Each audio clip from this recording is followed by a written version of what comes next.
এই কোমল ঘাস দেখতে পাচ্ছেন? এত কোমল যে কোনো বালক এসেও যদি এর উপরে বসে পড়ে তাহলে এটা নুয়ে পড়ে। একটা ছোট ইঁদুর কোথাও থেকে চলে এসে তার দাঁত দিয়ে এটা কেটে দিতে পারে। আর যদি কোনো হাতি চলে আসে তাহলে খুব সহজেই সে সমূলে এটা উপড়ে ফেলতে পারে, তাই না? এবারে দেখুন, আমি এই ঘাসকেই বেঁধে একটা দড়ি বানিয়েছি, আর এখন সেই কোমল ঘাস একটা অত্যন্ত শক্তিশালী বন্ধনে পরিণত হয়েছে। এমন এক বন্ধন যেটা কোনো হাতিকে বাঁধার কাজে আসতে পারে। সেই হাতি যে খুব সহজেই এই ঘাসকে উপড়ে ফেলতে পারত। বুঝেছেন আপনি?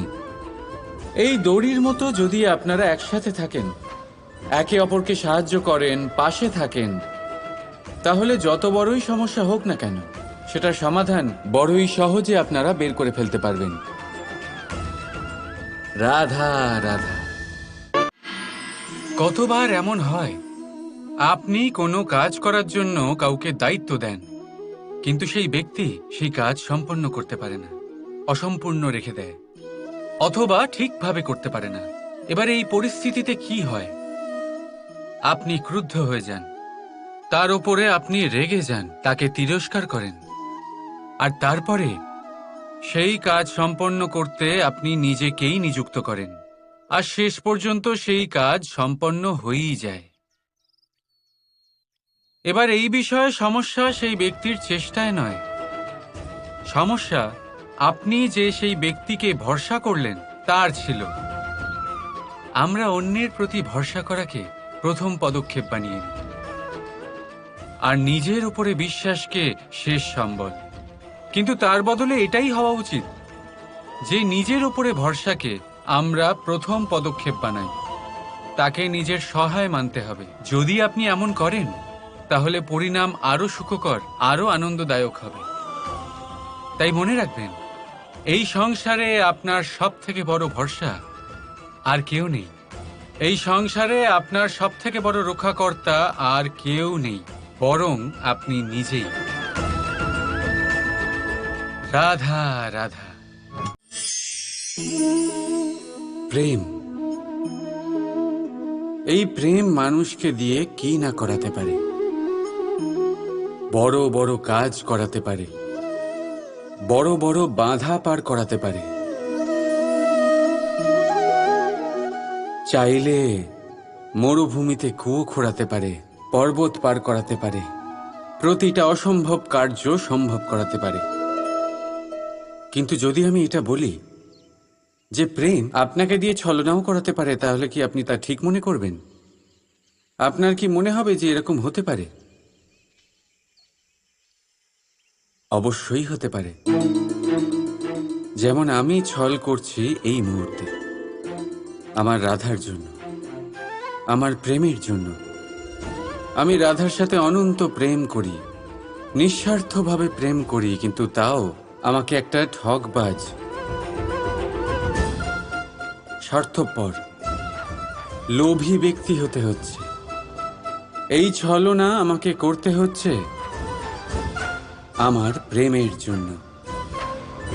এবারে আপনারা আমাকে বলবেন যে কেন কৃষ্ণ এসব করার কি দরকার? রাধার সাথে তুমি বিবাহ করে তুমি কি শান্তির নিঃশ্বাস নিতে পারো না? নিশ্চয়ই নিতে পারি। রাধার সাথে বিবাহ করে আমি ভীষণ সুখী হব, কিন্তু আমি এই কথাও জানি যে আমার রাধা সুখী হতে পারবে না।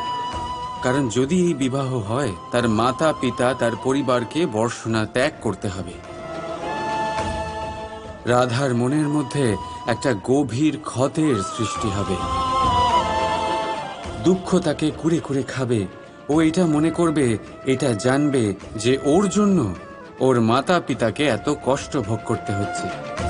এবার রাধার কষ্টকে ভিত বানিয়ে কৃষ্ণ নিজের সুখের মহল কি করে তৈরি করতে পারে? কারণ যাদের আপনি ভালোবাসেন শুধু তাদের ভাবনা নয়, আপনার প্রেমিক যাদের ভালোবাসে তাদের ভাবনার খেয়াল রাখাটাও আপনারই কর্তব্য। আর কখনো কখনো নিজের প্রেমকে উঁচুতে উঠতে দেখতে গেলে আপনাকে নিজেকে নিচে নামতে হবে। এমন কোনো কাজও আছে যা আপনাকে আপনার প্রেমের জন্য করতেই হবে। রাধা রাধা। প্রদীপ, এই প্রদীপকে জ্বালানোর জন্য কিসের প্রয়োজন হয়? সলতে, ঘি, আগুন, ব্যাস? না, আসলে বাস্তব রূপে সত্যি এটাই যে এটা জ্বালানোর জন্য বায়ুর প্রয়োজন হয়।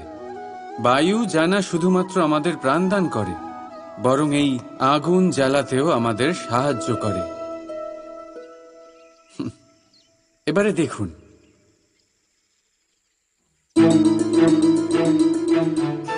দেখলেন যে বায়ু এই আগুন জ্বালাতে সাহায্য করলো, সেই বায়ুই এটা নিভিয়ে দিল।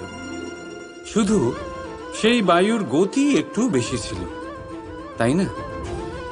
তার মানে প্রতিটা ভাবের, প্রতিটা বেগের একটা সীমা থাকে, যা উল্লঙ্ঘন করা উচিত নয়। সেই সীমা সর্বদা মনে রাখা উচিত। এবারে কখনো কখনো যাদের আমরা ভালোবাসি, তাদের সাহায্য করতে করতে করতে করতে আমরা তাদের দুর্বল করে দিই। এটা কখনোই হওয়া উচিত নয়।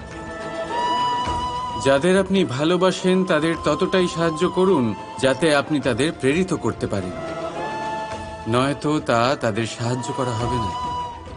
এটাই তাদের জন্য অস্ত্র হয়ে যাবে। রাধা রাধা।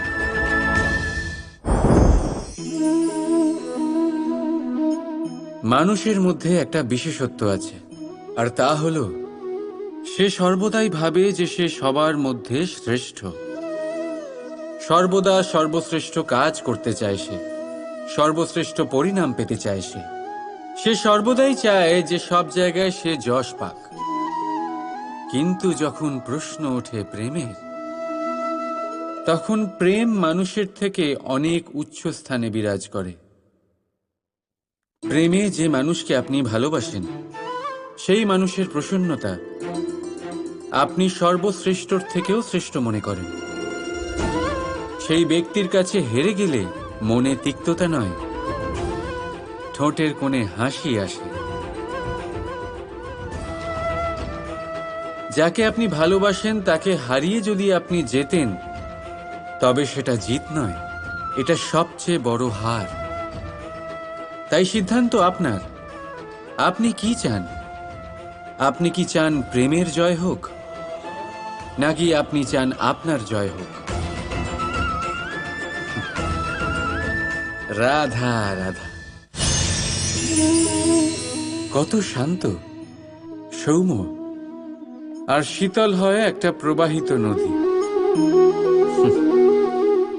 আশেপাশের জমিকে নরম করে, পশুদের জল প্রদান করে, পাখিদের জন্য খেলার স্থান হয়ে ওঠে, আর আমাদের দেয় শান্তি।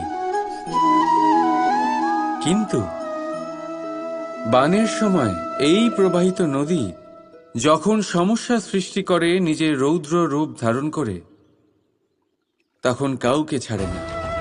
বন, বাড়ি, শহর, পর্বত পর্যন্ত ভেঙে দেয় এই শান্ত প্রবাহিত নদী। আর ঠিক এরকমই হয় আমাদের মন। যতক্ষণ শান্ত আছে, যখন নিয়ন্ত্রণে আছে, ততক্ষণ সবসময় আপনি সুখ পাবেন। কিন্তু যখন এটা নিয়ন্ত্রণ হারিয়ে বাইরে বেরোয়, সর্বস্ব শেষ করে দেয়। সেই জন্য আবেগের নিয়ন্ত্রণে নয়, আবেগকে নিয়ন্ত্রণ করতে শিখুন। আপনি জীবনে অনেক সফলতা লাভ করবেন।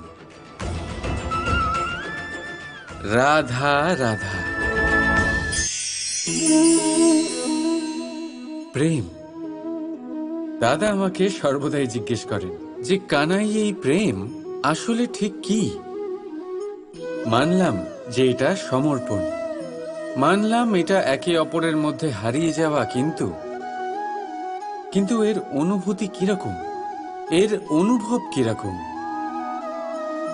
দেখুন, প্রেম কি তা সম্পূর্ণরূপে বোঝানো কানাইয়ের সাধ্য তো অবশ্যই নয়, কারণ এই প্রেম এতটাই মহান। কিন্তু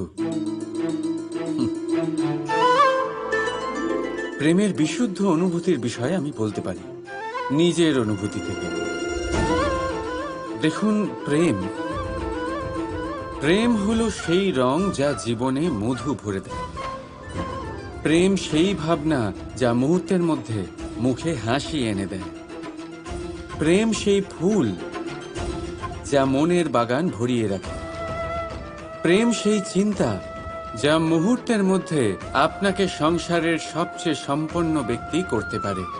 এই প্রেম হলো তাই যা তপ্ত মরুভূমিতে আপনাকে জীবিত রাখতে পারে। এই প্রেম তাই যে আপনার আত্মাকে তৃপ্ত করে। এই প্রেম হলো তাই যা আপনার মুখে হাসি এনে দেয়, যেমন এখন এই মুহূর্তে রাধা আমার মুখে নিয়ে এসেছে। অদ্ভুত এই প্রেম। তাই আসুন আর ভালোবেসে বলুন, রাধা রাধা।